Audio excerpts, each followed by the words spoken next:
Good day everyone, it's Mark and me, Mandy, and today we're in the AU1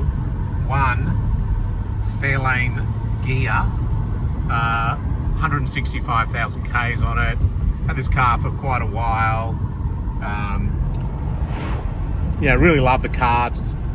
When I bought one of these, there's two things I wanted: sparkling Burgundy exterior and a V8 with low mileage. So I think when I bought the car, it might have had about 118,000 K, something like that on it. So it had pretty low mileage. I did use it quite a bit, but these days it's relegated to being parked up and just used very sparingly, you know, on weekends and things like that. Not even that often, to be honest. But yeah, love the car and plan on keeping it. Sort of bought it where no one really wanted AUs, no one collected AUs. Still quite a few people in that category, but I really enjoy them. If you look on the channel, you'll also see my friend David. He's got the 75th anniversary AU Fairlane, and there's a couple other videos I think got there on this car as well. So yeah, just love the car, really enjoy it.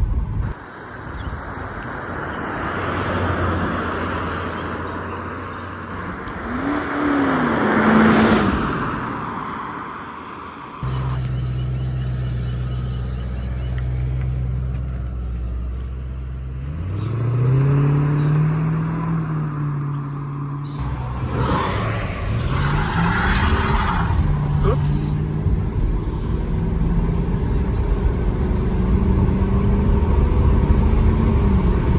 Goes well, this car. It's got a good note to it, and just a single exhaust. But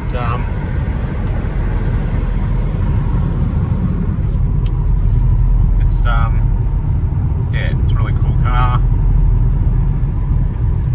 Traction control. I think that Bosch system's a bit so-so. The ABS and the traction control's not working at the moment. It's a pretty common issue. You've probably seen that on my AU wagon as well. I think it's a sensor and a wheel sensor.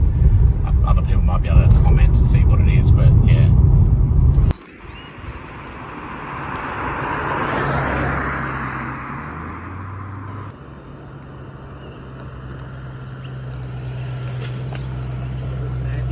yeah. Cool, hop in.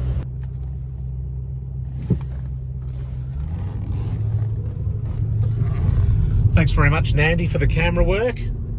You're welcome. And yeah, I guess you know, the Fairlane Ghia was part of an extensive AU range that comprised, you know, obviously Falcon, Futura, well, the Falcon had the Forte, the Futura, the Fairmont Ghia, the Fairlane, and the LTD, plus the commercials, you know, the Ute and the and so on. There's no panel van by then, but yeah, it met with quite a bit of controversy back in the day because of its sort of rounded design, you know, the AU sedans. Plus the first model had quite an interesting baleen whale style grille on the Forte, which was not well received. And I've actually got a police car, one of those. You can check the video out, very rare, 5-litre ex-highway patrol from WA. But yeah, those rounded edges of the cars really wasn't that well received by the market because, you know, Falcon, since the XR model right through to the final EL, had been this sort of rectangular sort of design, you know, small rectangle on top of a bigger one, effectively, like wide. You know, that's what Falcon was all about, wide, big car. And I think the AU, they tried to make the car look smaller to appeal to more people, particularly women, but that just didn't really work because women weren't really buying these sort of cars anyway. You know, they're buying hatchbacks and a variety of other vehicles. So it was not appealing to women, and then it was appealing less to men because it was, I guess, less of a big car look.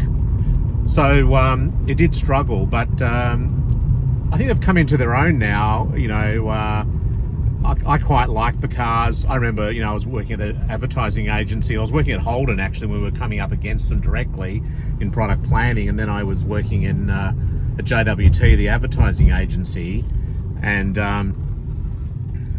you know, we were then having to market the AU, and it was a real struggle up against the VT Commodore. But these days, it's funny, I think the car was probably ahead of its time in many ways from a styling perspective.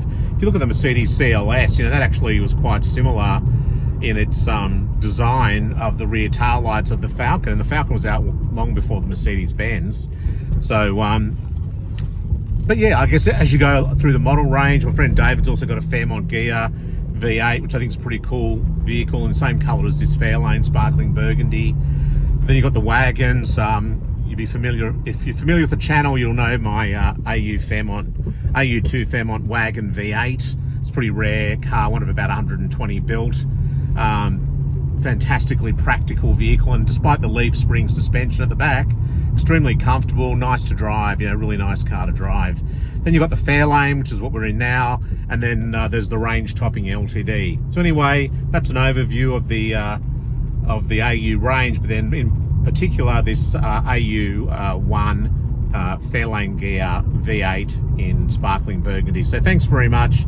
Please like, share, comment, and above all, Nandi, Subscribe. that's it. Thank you. Bye.